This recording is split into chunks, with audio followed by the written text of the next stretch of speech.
baby. Oh, yes, sir. Let me give you that right introduction. Let's do it right. Ladies and gentlemen, boys and girls, it is my esteemed honor and pleasure to bring to you one of the most captivating, charismatic characters to ever enter a boxing ring. In 1991, he was named Fighter of the Year by Ring Magazine and the Boxing Writers Association of America. Then he doubled back in 2003 and was named Fighter of the Year again. Ladies and gentlemen, I present to you Mr. James Lights Out Toney. What you say, champ? Hey, what's good? What's good? What's happening with you, man? Man, look, we got some good weather out here. Hopefully I can get my grass cut. It's been raining like I don't know what. Man, so hey, look, they said it don't rain in California. They lied. That's all it's been doing for the last 2 weeks. Yeah. Hey, man, I'm serious. I'm afraid I might get my hair wet. Man, look, we want you to do that, man. Look. So let me first of all congratulate you being inducted into the Nevada Hall of Fame, and you'll be inducted tomorrow into the California Boxing Hall of Fame. Yes, sir. Yes, sir. Beautiful thing, man. You deserve everything. All the accolades that they got for you, you deserve them. All the hard work you put in. I really appreciate it, man. This is my 4th Hall of Fame this year. Fourth. The International Hall of Fame, Las Vegas Hall of Fame, Atlantic City, and of course, now here we got this one right here. Yes. So I'm blessed. I'm truly blessed. Truly blessed, man. I'm thankful. So let's talk about the Nevada Hall of Fame. You were part of one of the most illustrious classes that Nevada Boxing Hall of Fame. Yes. Can you talk about some of your peers who were in that boxing class with you? We had Floyd Mayweather, we had Deion Corrales, and Portsmouth, of course. He no longer with us. I mean, there's so many fighters there. Till Trinidad, excuse me. Man, there's so many fighters. I was like this, you know what I'm saying? A kid to cancer. Even though I do fight, I am a boxing fan. Yeah. I do love boxing. The number one sport in the world. There's the football. And I have fun, we had a ball. What was the feeling like when you got that call? I mean, I'm pretty sure you knew it was going to happen eventually, but when you got that call and they called you and told you was being inducted into the Hall of Fame, how'd that feel? Man, we called me. I said, get the hell about this motherfucker. You bullshit. Who is this? You from where? You called me from where? I said, hold on, are you serious? I said, he's in James. Yes, I'm serious. This is such. You have been inaugurated. I said, oh yes, I'm ready to go. I said, I'm so ecstatic, man. It is blessed, man. I'm just so blessed. So blessed. It's something I work hard for all my career. I said, I don't care about nothing else but the Hall of Fame. So let's take it back for those of you, for those who might not have followed your career as much as I have. Back to your amateur career. Before that, you were a standout high school football player, right? Yes, sir. What position did you play in high school? I played quarterback and defensive back. Yes. Wow, man, that's amazing that a former high school quarterback will one day be heavyweight champion. Yeah. Almost unbelievable. Hey, it's something that I had set my eyes on before I even turned pro. But everybody was saying I was too small to be a heavyweight. You have to go down and weight. I was like, how far do y'all want me to go down? They said, go until you can't go no more. And once they got to 157, I started going up and getting sick. I ain't going up. I said, that's it. That's it. That's final. No more. I'm done. And then things started popping, dog. Man, fighting the middleweights like fighting the flyweights. You know what I'm saying? I was actually a heavyweight. When I played football, I was 205. Playing DB and quarterback. Which position did you like? What position did you like better, defensive back or quarterback? Defensive back, because I hit somebody. You get him lay that hat on somebody. Yes, Oh sir. man, I'm trying to put their lights out. Catch, hey, you catch the ball my way, you may catch it, but you don't pay the price. Yes, sir. Yes, sir. You're gonna pay for that. So, rumor has it around the mill wheel that went to a Michigan football camp and punched Deion Sanders out. Can No, you see, it didn't go down like that. that's And look, right. my thing is, it wasn't Michigan football camp. It was a national football camp in Florida that I went to and all the top high school players go there and go check in. I don't know if it was Deion Sanders, but it was my name Deion Sanders who who tried to take my bed. I had the bed by the window. He wanted to see every damn thing, and I took the bed back my way. The only way I know how back then was knocking motherfuckers out. That's it. Shit. It don't make sense. You doing all the talking. You handle your business. Yeah. So from there, you transfer from the transition from football to boxing came from there. We're now in the amateurs. You were a decorated amateur winning both golden and silver gloves. About how many years did you fight in the amateurs? I fought for one with, I said, man, believe it or not, I got my ass whooped my first amateur fight. Come on. I swear you know. Did he beat you? Did he beat you down all 3 rounds, or did the ref stop? Listen to me. Once he beat my ass, I was a big RSC me. Referee stops contest. Yeah. Second round. Yes, sir. But then I went back to football, played football for 4 years, and then every time I played football, I always end up getting into fights. Right. And so I went back to boxing because I wasn't smart enough to stay in the books to get my scholarship from Michigan, or we talking different. Or I probably already know you now. You know what I'm saying? That's right. That's right. I'm glad things worked out the way they did. What? How did you finish in the amateurs? What was the record? My final amateur record was 31-2 with 29 knockouts.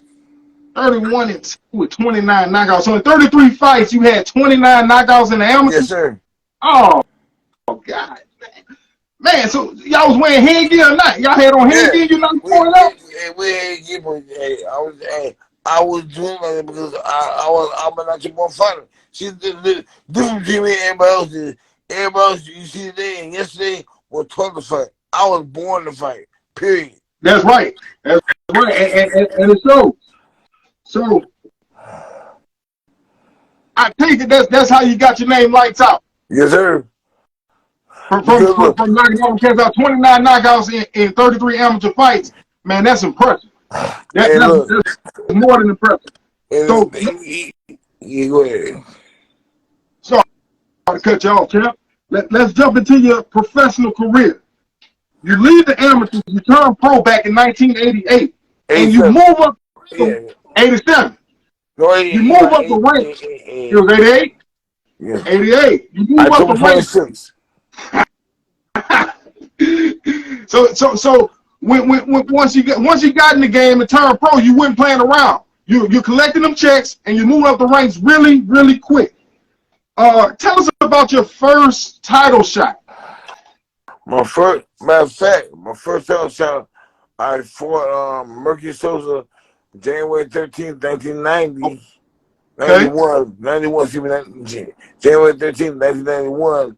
We fought in Atlantic City, and everybody had Mercury Sosa, who's the up-and-coming guy. Everybody thought, oh, Mercury Humber Sosa can't be beat. He's breaking everybody. So, yeah, we'll see about that. And you know what? Even though I didn't knock him out, I dropped him 3 times. Hey, I won. You know, I was a man. I beat top ranks, top fighter, top dog. One of my favorite fights to go back and watch, and you got a lot of them. What you finished? 92 fights, I think, but one of my favorite fights you fought in New Orleans against Freddie Delgado. What do you remember about that fight? Oh, I remember I moved to light heavyweight. He had just fought Tommy Hearns and went 5 rounds with Tommy, and everybody said, he's strong. He killed you wild and all that. I said, look, my name is James Toney. I'm ready for every damn thing. And there's nothing nobody can do that I never seen before. That's right. And you saw what happened. I'm blessed to see him. Man, smashed him. Just a beautiful performance. And you know, I knocked him out in your hometown. In your hometown at the Mahalia Jackson Theater. That's what I know. That's what I know. I go back and watch. I say, man, one thing, they need to bring them fights back down here. Fighters ain't fighting enough to have fights everywhere nowadays, man. You lucky if you get to see your favorite fighter twice a year. That's good. That's a lot these days. You know, back when you were fighting, man, you see guys 4, 5, 6 times a year. See, the thing is, I wanted to fight. I'm still making big money. Not the money making a day, but I'm still making over $1 million. I wanted to fight. I had to thirst for it. I want that money. I just want to beat somebody's ass every day. Period. I really love my job. And when you love your job, they say when you love what you do, you're actually never working, and you can just get better at what you're doing. And it's obvious that you love your job because you fought so long and fought at a top level, you know. And that was a beautiful thing. And another guy that you box circles around, another one of my favorite fights to watch is James Toney versus Evander Holyfield, you know. And at points in that fight, even though you were the smaller fighter, you seem to be the stronger fighter in the ring. Can you give me an assessment of Evander Holyfield's power? I couldn't take it. It didn't hit me.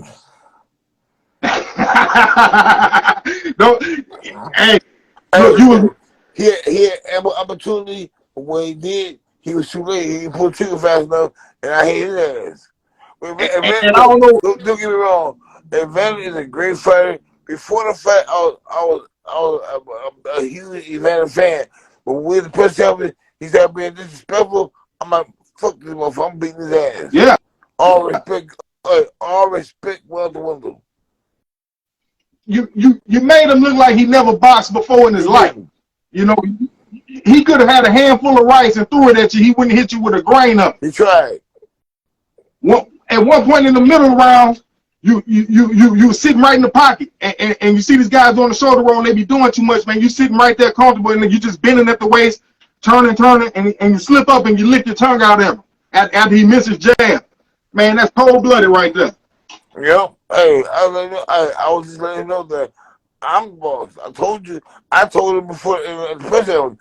After he made a remark, I said, I'm knocking your ass out. You ain't looking at me on. I'm in Holyfield. I said, fuck you, man, Holyfield. I'm knocking your ass out. Telling shit. You were talking. I had all respect for you, but all my respect for you is gone. I ain't fucking you up, period. Yeah. Yes, sir. So outside of boxing, you have secured a few movie roles, most notably and most recently the Ali movie role, where you start on side of Will Smith, Jada Pinkett Smith, Jamie Foxx. Tell me, how was it just rubbing elbows in the acting world with those greats? It was cool, man. We had fun every day. Every day was something different. You know what I'm saying? Every day was hilarious. We had fun. It was never a dull moment. Never. With you playing Joe Frazier in that movie, I imagine you and Will had to get together and run some of those fight scenes in the ring together. You know what I mean? Yeah, we trained together for like 6 weeks. Oh, that's tough. That's tough right there. We had fun. It was great, and Jamie Foxx and them making jokes every day, talking shit, and Jamie Foxx do what he do. I love him. Great dude, man. Let me ask you this: you trained 6 weeks with Will. Do you think Will Smith could have been a boxer? He would. Hey, put it away. He would have been all right. Because you know why? The reason why I say it is because he did all the scenes himself. Not no doubles, no nothing. He did everything. Everything. That's what it is. So right now, we're gonna do, we're gonna talk about some future fights, some future upcoming fights. I want your opinion on them. Maybe about 5 or 6, give or take. So we're gonna start with the big one coming up. What they fight April 22nd. You got Gervonta Tank Davis versus King Ryan Garcia. How do you see that fight playing out and why? Are you seriously asking me that shit? And look, I got to get it, man. The world want to know. I got an idea of what you're going to say, but I just got to hear it. Listen, Ryan Garcia, he's an alright fighter. I'm not saying he's a bum, but he's not fought. In the caliber of competition Tank Davis has fought. And I've seen how Ryan Garcia, all the bullshit, girly shit he be doing. Yeah. It can't work. Tank will destroy him. Move to the round. Man, look, that's the same way I feel, man. Look, I said Ryan's best chance in this fight, in my opinion, for me watching, is not to go for the knockout. He need to try and get the decision. He got Oscar and Bernard in his corner. Golden Boy, look, get that fight to the decision because Tank sometimes gives away them early rounds. But if he come in there reckless, man, Tank might knock his head clean in the crowd. Yeah. I'm saying, man, Ryan Garcia, his best chance of winning a fight is if Tank twists his ankle in the first round. All right, so that's your take on that one. The next fight. Now, this next fight is coming up. We got 2 weeks. March 25th, you got the Mexican monster David Benavidez versus Caleb Sweet Hands Plant. How do you see that fight transpiring? Man, I love both fighters. You know what? I think if Plant sticks to the game plan, stick to moving, slipping and sliding, he can win. That's right. If not, if he sit there trying to bomb with it, with Benavidez, it's gonna be Benavidez' thing. Benavidez is a hell of a fighter. I like him. I like him. Sweet Hands, he's a hell of a fighter. I like him too. A great fight. These are fights that should have been made all along. You know what I'm saying? Right. All these real talented fighters should be fighting each other, see who's the best, and keep fighting. Just fight. Like we did. Like Hagler Hearns. Duran Hearns. Duran Lund. That's Duran right. Hagler. What they call it, murderer's row, huh? Yeah. That's right. Them guys, they fought a gauntlet in the 80s, and little young Wilfred Benitez was in there too. Yeah, for sure. Everybody, man, everybody fought everybody, and we got enough talent in the talent pool to have that. You know, I don't know what's getting in the way of these fights. Hey, that lightweight division is stacked. Yes. You got Davis, who's either or. You got Haney. You got man. So you got Shakur Stevens, a great talent. You know, you got Pitbull. Oh my goodness. Easy proof. That's right. That's right. That boy's trouble. That boy's trouble. You ain't got too many people trying to fight him either. Nope. So the next fight, these two been going back and forth recently. We'll see if it happens. You know, it be a lot of talking rah-rah going on. But we got the Gypsy King Tyson Fury versus Alexander Usyk. How you see that one playing? Man, Usyk doing that shit, and Usyk gonna get knocked out. I think it's gonna be a late stoppage. I think about between 7 and 12. Tyson gonna stop. When I first saw Tyson Fury, this guy's a joke. This shit, I ain't saying. And then, but when he came back and beat the shit out of Deontay Wilder, I said, he the truth. He the truth. And you notice, see, Fury used to fight like a small guy. He biggest guy in the damn ring. He's fighting like a small guy. He did good job doing it, but he went back over there with Kronk Jim, and these past couple fights, he on a knockout streak right now. He fighting like a big man. And so a lot of people think Usyk is going to be able to box circles around Fury. They forgot Fury got some of the best footwork in that heavyweight division, and he's a big dude who can maul Usyk. Usyk gets hurt a lot to the body. Man, Usyk, he's another guy. He's an all right fighter, but he's nothing special. Dog. And you said the key word right there about Tyson Fury. He went to the Motor City, which is my town. And all the greatest fighters in the world come from Detroit. And facts. Ray Robinson, Joe Huh? Louis, Huh? Thomas Hearns, Oh, James preach. Toney, Come on. Floyd Mayweather. What? Man, Can, look. can, That's can, you the can no other city compete with that? Not even New York.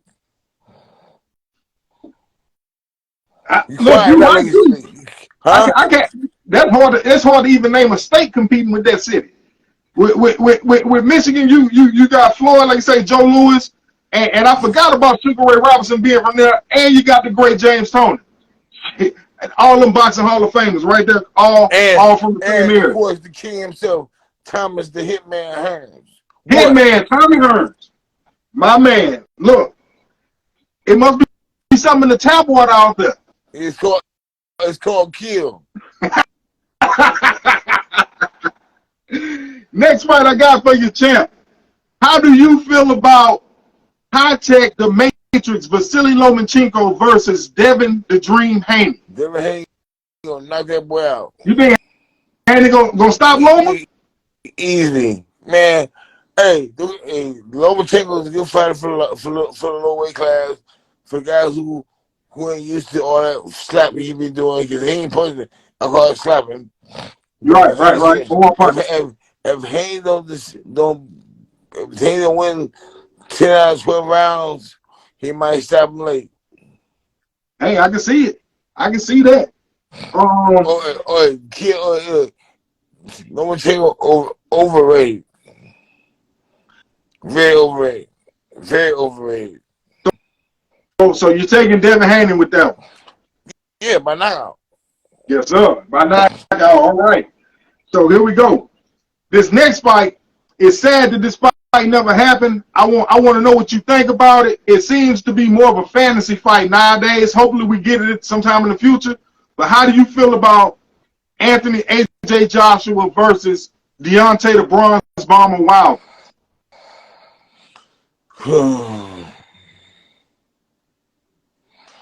I think right now, at this point of the career, I'm gonna give it to Deontay Wilder, but Deontay has got to get a training. He ain't got no training. I don't care what you say. I don't care what you say about whoever. They ain't deal with nobody like me have done. That's right. He has got to get a training, and so does Joshua. Joshua, at first, he pulled the bull by. I thought he was gonna do something, but he proved it to be flat. But let me tell you something about Joshua. What I do like what Joshua got going on. At least he needs to get somewhere and be stable, I guess. But right now, I'm hearing that he's in camp with Derek James out in Texas. You know, Errol Spence trainer, the Charlos. He's out there working with Derek James. At least you can say, okay, his last trainer, Garcia, Robert Garcia, he said that wasn't working. So he's trying. I say he's trying because when he fought Usyk that second time, he hopped back in the ring doing all that crazy old talking crazy. Look, I said, man, Joshua got to get his head together. So he got a fight coming up April 1st against Jermaine Franklin. Hopefully he shows something and we get that Deontay Wilder fight. We will see. Another fight. What you say? I'm gonna say this: if they fight, I think if Wilder catch him with the wild ass right hand that Stevie wanted to see. That's right. And Joshua moved like a robot. He ain't got good movement. So it ain't. I think Wilder would be able to telegraph that shot and put it on. He's still on. He's still on. I told you, he throws shots that even Stevie Wonder can see. Yeah, and it's the same setup every time too. Yep. Step in, jump in. Another fight I got for you. Hopefully this is not a fantasy fight. We're gonna see. If it don't happen this year, I don't think it happens at 147. But what do you think about Errol Spence versus Terrence Bud Crawford? I'm tired of hearing about it because it's not gonna happen. It's not Bud. Obviously, everybody knows Terrence Spence, Earl Spence. Yeah, yeah. I'm feeling that way myself. Because Terrence Crawford put everything on the table, and everybody know what was happening. So like I said, either you're scared or you're not. Sign the fucking contract, boy. Let's go. That's right. That's between us and them. They couldn't see today's fighters. They couldn't fight my era. Oh hell no, or the '80s or the '70s. No, this era here is terrible. It's soft. True story. I totally agree. The thing is, I love some of these fighters, man. But I want to see the real fighters fight. That's all I'm saying. I'm arguing with you guys. They're not bad, but they're just not. They're not on our level of fighting. Not close, man. They not. I don't think this era is active enough to even compete with that era. Not even some of the gatekeepers of those divisions, man. They would have washed them up, man. Some you look at the heavyweight division back in the '90s, man. I remember they had this guy, Jorge Luis Gonzalez. Yeah. Remember that cat? I boxed him before. Man, look, some of these cats might not be well known, but man, these guys were pretty good fighters. Yeah.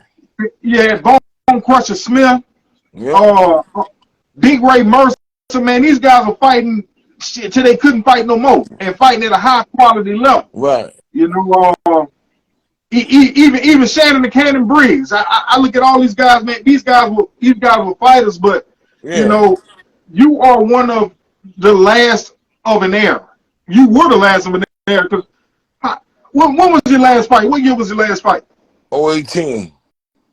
That wasn't that long ago. Was that 5 years ago? Yeah. Man, that's beautiful. And for people who don't know, this man fought UFC. Normally, when you see a crossover fight, it's the UFC fighter, the mixed martial arts fighter coming to the boxing ring. Nah, man. My man James Toney was the first to start there, and he went over into the octagon and stepped into their work. How was that experience? It was cool, but you know what? Yeah, Randy Joe won, but he knows the deal we had before the fight. I'll fight one fight UFC, the first fight will be UFC, and then we'll come back and do a boxing match. Yes, sir. 30 days later. But this motherfucker retired, bitch. Yeah, look, and then when I watched the fight, he ain't want none of that stand up. No, he you know, didn't want that. He took his round. And what was crazy about it was your defense was still good off your back. Still good off your back. He was trying to punch. He wasn't letting shit. He put on like all UFC fighters. He put on a goddamn girl. And look, the UFC fighters be thinking they can box, man. They get that boxing ring, man, fish out of water. Yep, exactly. Well, champ, that's all I got for you today. The pleasure has been all mine. I'd like to thank you. Is there anything you'd like to say to everybody up in boxing land? I want to thank you, my dog, for real. Yes, for the opportunity to be in your show, the Great Show, Rounds Boxing, and everybody in New Orleans. I love this. I love New Orleans. Yes, sir. I love you down there. I love you. I'll be good. Hey, God bless everywhere around the world. Hey, love, peace, and happiness. Lights out style, baby. I love y'all. Champ, thank you so much. Take care. I'll holler at you sooner than later. Be blessed. For sure.